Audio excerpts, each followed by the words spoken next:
Hi, this is Richard White here again. Thank you everyone for watching. I'm going to try something a little different today. Normally, when I sit down to make a video, I start with a very clear plan in mind of what fly I'm going to tie. I get everything organized to do that. But when I'm tying just to tie or trying to solve a certain problem, I often go in with a general idea and then often start experimenting as I go along and tying different kinds of flies, making up designs as I go along, trying to solve a certain problem. So today what I decided to do is to start without a set plan, to go in with a very general idea of what I want to tie and kind of talk my way through the thought processes that go into designing a particular fly. So I will go to more zoomed in mode and start working on tying a fly. But today what I decided to do was to go for some sort of a fly for trolling. I don't tie a lot of these, but since I'll be tying a fairly large fly, it's easy to show what's going on. And, trolling for landlocked salmon in Maine. And start talking about how would I go about solving certain problems in the design of that. Let me get started. So you start by zooming in a little bit more so that when I actually start tying, we can have a fly that we can get a good look at. Adjust the camera a little bit. So, trick is with a trolling fly is trolling flies are generally imitating smelt. So what I want is a fairly long fly, a fairly slender fly. Now, if you're tying a long fly, there are several approaches. You can use, the most traditional would be a very long shanked hook for trolling. You could do tandem hooks. You could do like a shaft with a trailer hook. Simplest approach, to me anyway, is to go with the very classic long shanked hook. So let me get started with one of those. And there'll be some interruptions as I reach for materials because I truly have not planned out what I'm going to use here. So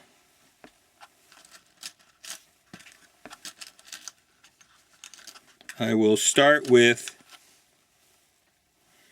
let's go with a really long shanked hook.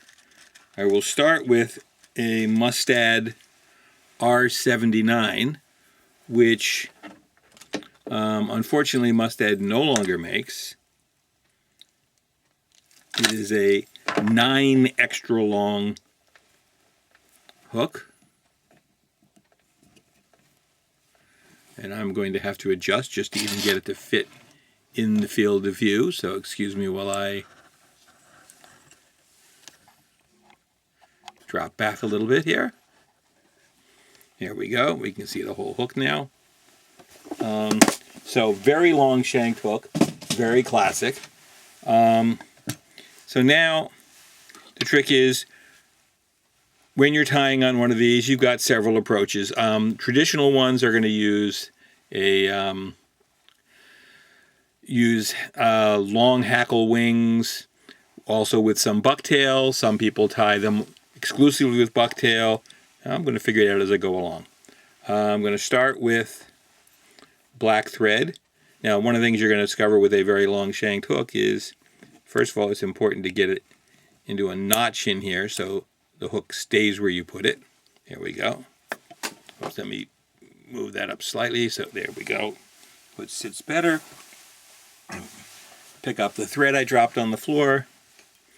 And because it's a very long shanked hook, it is going to bend, so you may have to use your fingers to support the hook while you wrap. Now, wrapping back, I'm going to start further back from the eye than I would with many because I'm probably going to end up putting a number of different materials onto this hook shank, especially tied in near the head.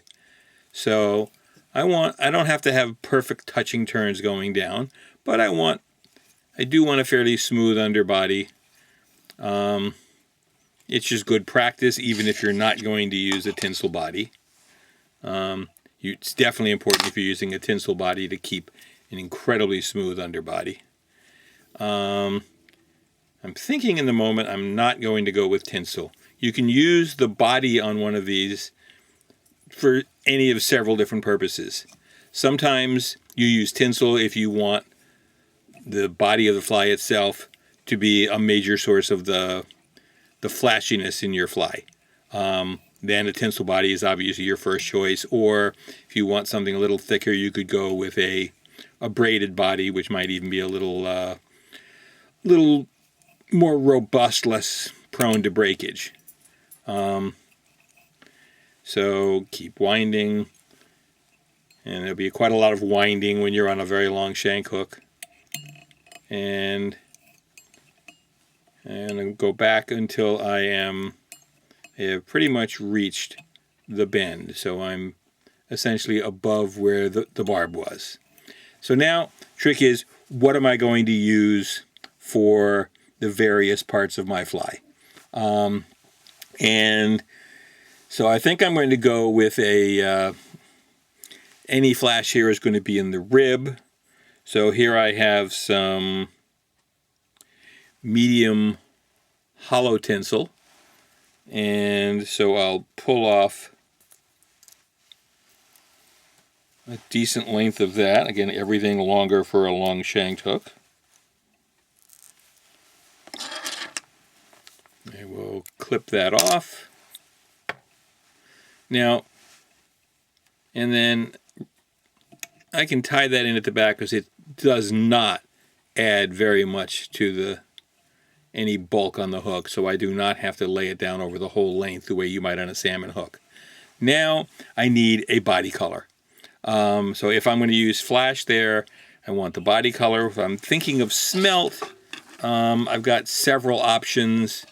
You can go with something really bright like a lavender for the body, lavender being one of the colors you see in smelt. You could go with a pale blue. Many traditional smelt flies use yellow or orange. I think I'm going to go, this happens to be sitting on my desk. I have here a fairly pale silvery blue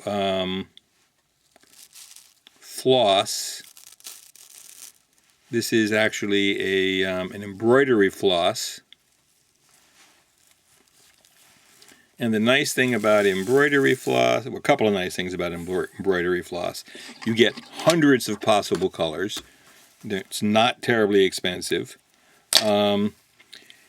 Since it comes in multiple strands, you can use, this one has, what am I seeing here? 6 strands. You can make your body as thick or as thin as you like. This particular color is a very pale icy blue. It's also got a fair amount of gloss to it. Now this is thick enough. I'm going to bring my thread all the way up to the front. I'm going to use, since it's a fairly large fly, I'm going to use all 6 strands here. I'm going to bind it down on top, mostly just because that's easier. Just easier to see what you're doing and control what you're doing. On the top of the shank, and I'm going to bring this all the way back to the rear. Several tight turns there, and everything else is going to be tied in towards the front, so I will bring this all the way forward again, binding all of that down, stopping where I started my thread to begin with. Now I can wrap the embroidery floss, which is much tougher stuff, by the way, than traditional rayon or silk floss. And I'm intentionally laying it down fairly flat, letting the fibers be laid down parallel to each other rather than twisted together. And you can keep them keep a pretty smooth body that way. You can partly overlap if you like, building up the body as much or as little as you like. And I'm going to be cutting it a little close towards the front here with how much I have pulled off. So I'm going to have to be a little careful because I may have underestimated how much of this I need. Let's see how close I can get. I'm going to have to go back a little bit. And this is what happens when you don't plan it out. Sometimes you don't get exactly what you expect. I'm going to bind it down there, mostly just so I can get some of the shorter ones down, shorter fibers down. So this is making do with what you have, which we all have to do once in a while. Now, a lot of this will be covered by other materials that will be placed on towards the front of the fly, so I'm not that worried about it. I just do wish I had cut an extra inch or two off. So bind that down tightly to make sure none of those can come undone. Clip off the excess. And actually clip off all the excess. So not as neat as I would like, but we can make that work. Now bring my Mylar tinsel rib up, and I'm going to keep these. Obviously I want to keep the distance between turns as uniform as I can. I do that mostly by trying to keep a constant angle of the floss to the shank of the hook. That's, I find, is the easiest way to keep a constant distance. And this is going to have a fair number of turns because this is going to be the main, that and the body color itself will be the main flash in the fly. And as you see, I can now cover some of those flaws that I had from the misestimation of how much of the floss to use. I'm going to bind that down, fold it back over, bind it down again. I don't want anything pulling out. And then clip off the excess. And I often save pieces that long because on a much smaller fly, that's all you need. So my desk is a little bit littered with a variety of other materials. So now, what comes next? Well, very typically on a traditional trolling fly, you would have some sort of a belly, usually of white bucktail, and I will go that route because that's very simple, and I certainly have white bucktail. So from the bucktail. Now for this I want particularly straight fibers that are going to lay flat. I don't want fibers that are going to flare, so I don't want to take from near the butt. I want to take from up near the tip as much as possible. So find some, and I don't want a lot here. So I'm going to take a fairly small bunch. The other thing you can use for this is that I find when I have a good supply of it that works at least as well is goat hair. Goat body hair can be wonderful for this because it's very straight. So now, as you would do with any of these, I'm going to grab the tips, strip out the shorter fibers. Excuse me while I do some of that over the trash. Now, these are soft enough that it's not going to stack very well. I like these because they're soft. I'm going to roll them together, which will allow me to even pull out more of the ones that are a little off. And now I have a much straighter section. Now, when you're tying on a long shanked hook, at least for landlocked salmon, you don't want a lot of the an awful lot of fly that extends behind the hook bend. A, that increases the chances it'll get twisted around, but B, landlocked salmon are famous for coming up and biting at the tails of flies. So the less tail you have sticking out, the less likely you are to have those short strikes. So I'm going to have it run within the length of the shank of the hook. Now, you could tie it in directly. and then clip it off. But I find, especially on the underside, it's a little hard to get the scissors in once you've tied it down. So I measure it there. I'm going to move this over my trash can, excuse me. Clip off the excess. Then come back, and I'm going to turn the hook shank so I can see the bottom. And now bind this in on the bottom. Then I can look at it and see, do I like the way it's lying? I'd like it a little flatter, so I'm going to crease it with my thumb a little bit so that these sit just a little bit flatter on the bottom. I can take some softer turns towards the rear, obviously tighter turns toward the front to make sure it doesn't go anywhere. And now I have a fairly nice little belly on that fly. Now, oftentimes you would put a little bit of a throat under there, and you can pick the color. Sometimes many flies put a little yellow under there, a little orange, or a little bit of red if you're trying to imitate gills.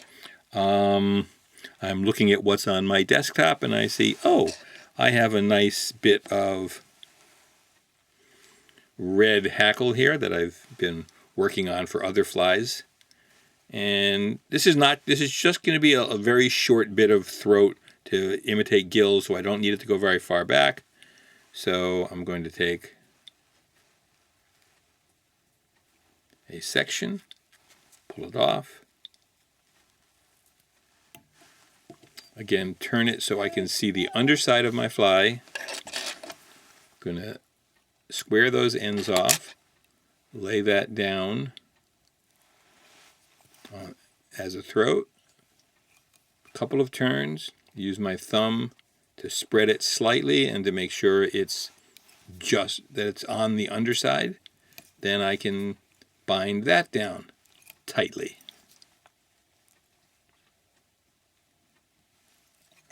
So that will not go anywhere. All right. Do a little cleanup here. Now, wings on these flies. If this were a fly I planned out, I could actually build up the wing sets so you have your wing feathers, and then any shoulders or cheeks could be glued together. But since I'm doing this as I go along, I'm not going to build them that way. I'm going to have to add feathers, just a few at a time. Now, one of the nice things about I tend to use cock hackle rather than hen, because it allows you to build up colors where the color you put on first shows through the outer one. You get a more complex effect, a little bit more like something alive. So I'm going to put a little bit of bucktail on here to give a little bit of an underbody color. And what do I have here? Excuse me while I lean over.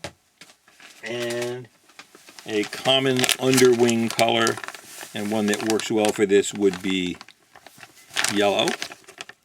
So, excuse me while I snip a little bit of this bright yellow bucktail. And again, it will be a small amount of bright yellow bucktail for the underwing. So I'll gather the fibers. Again, as always, pull out the short ones. And I don't need to square everything up. I mean, if some are a little bit longer, a little bit shorter, you can roughly hand stack them. I always roll them so I kind of gather them into a bunch. Again, I'm going to make that go just slightly beyond the bend of the hook. And, yellow, pale blues and yellows are common colors in smelt, so this should work pretty well.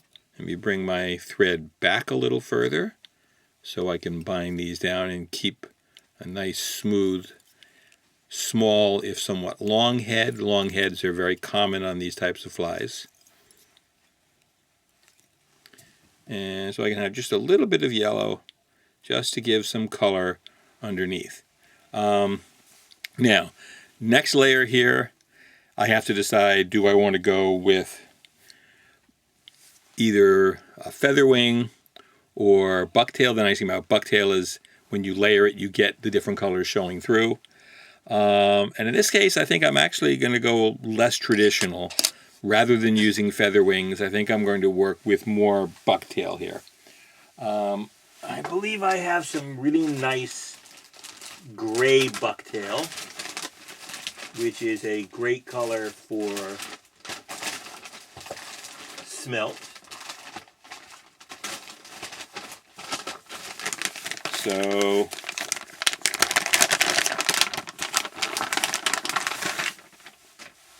this is a fairly contorted looking bucktail, but it actually has really good quality hair on it, despite the fact that the leather part is bent around. The hair is nice and straight, and it has a nice pale gray that is a very smelty looking color, at least to me. So now here I want a thicker bunch than what I've used on anything else. So I will pull that out, and excuse me, this is going to be easier to do just off camera. So this is a thicker bunch. Again, grab the tips, pull out the shorts, and try to even these up as much as possible. This is, some of these hairs are very long indeed. So I also use this for saltwater flies. Then by pulling from the tip end, I can pull out any ones that end up being much shorter that way.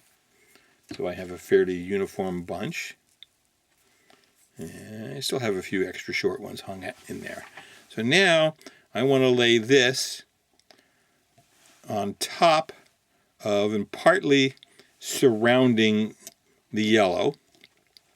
And I'm going to mark with my thumb where I want to cut it. Transfer to my other hand. Cut over the trash can. That way minimizing how much of a mess I have to clean up afterwards. I'm going to do what I often do, which is I'm going to turn my fly so that I'm looking directly down at the back of the fly. That way I can lay, again, resetting my thread, lay the bucktail on the back, gentle turns, followed by tighter turns. Then I can make sure none of those go over the eye, nice and tight there. Gentle going back. Then I can get my gray. It's still going to be a fairly slender fly.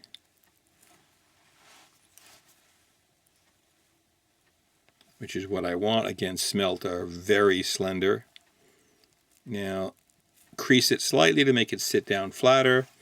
And again, I can come back with some slightly softer wraps to help hold that down. And I can keep that a slender fly.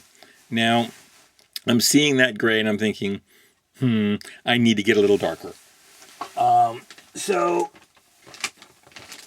since I did not use an extremely thick bunch of bucktail, I can still put another layer on top of this.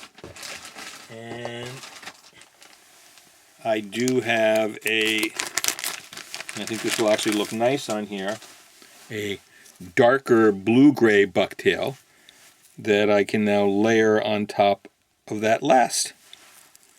So I can take a smaller bunch than I use with the pale gray. Drop that down. As before, strip out the short fibers. Measure the length on top using my fingers. Snip over the trash. Again, many people would do all of this cutting of the bucktail after they've put it on the hook.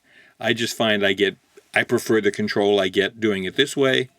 And as long as it's, I don't cut it too short, that works fine. Now, if I were to cut it too short, that would cause me a problem.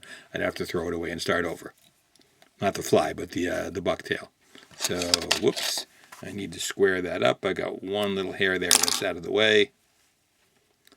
Lay this on top. A few soft turns to see what I think about the way it's sitting. That looks pretty good. I'm going to roll it slightly around the sides. Then really clamp down with the thread as I go forward. A little bit softer turns going back. Give me a nice head on the fly.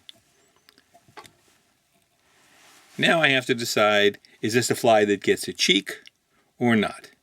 Or a shoulder, whatever you want to call it. And it's, so the question becomes, if I'm going to put one on, do I go with something as dark as teal? That looks too dark for this. Or do I want to go with something lighter? And I don't like the fact that it's telling me my battery is low. I'm going to have to finish this quickly, so I'm going to skip it because otherwise I'm going to run out of power. And I could actually end it here. I had been thinking about putting cheeks on it and putting on jungle cock eyes, but my battery is telling me, battery on my camera is telling me don't do that. So I guess I'm pretty much finished with this fly. I would have preferred to have put mallard flank cheeks and jungle cock on it to finish it. And I may do that after, but it won't be a part of this video. So whip finish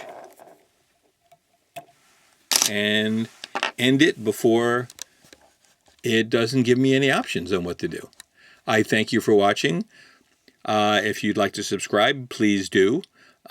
Please leave questions or comments. I always appreciate any feedback I can get. Again, thank you for watching. And this is Richard White again from White Heart Fly Tying. Bye-bye.